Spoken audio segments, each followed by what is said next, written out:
என் ஆண்டவர் அழைத்தார் பீகாருக்கு. வா மகனே, நீ இல்லைன்னா எனக்கு யாரும் இல்லடா. என் புஸ்தகத்தை வாசித்தவங்களுக்கு தெரியும், நீ இல்லை அப்படி புஸ்தகங்களை வாசித்தவங்களுக்கு தெரியும்.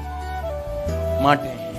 கூட்டத்தில் போய் கடைசியில் பெஞ்சில் இருந்தா பிரசங்கம் பண்றவர் இறங்கி வந்து தலையில கை வச்சு சொல்வார், நீ பீகாருக்கு இங்க என்ன செய்யறேன்ட்டு. எனக்கு வெக்கமா ஆயிடுச்சு. டிராயிங் போர்டுல, நான் டூல் டிசைனர் இருந்தனால டிராயிங் போர்டுல பீகார் வரும். லீவ் எடுத்துட்டு வீட்டுக்கு போய் பைபிளை திறந்தா அங்க பீகார் வரும்.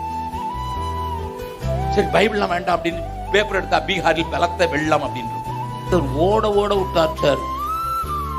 18 மாசம் கழிச்சு நான் ஆண்டவர்கிட்ட கேட்டேன், ஆண்டவரே give me 5 more years. என் தங்கச்சி மாதிரி இருக்கிறாங்க, 4 தங்கச்சி இருக்காங்க, ஒரு 2 பேருக்காவது கல்யாணம் கட்டிட்டு அவங்கள செட்டில் பண்ணிட்டு அப்படின்னு ஒரு 5 years கேட்டேன். ஆண்டவர் சொன்னாரு, உன் காலை எடுத்த பிறகுதான் போகணும்னு நினைச்சீன்னா 5 வருஷம் இரு. ஆண்டவர் இருந்த காலோட போயிடும், இந்த கால் போதும் தான் ஐயா. பக்கத்துல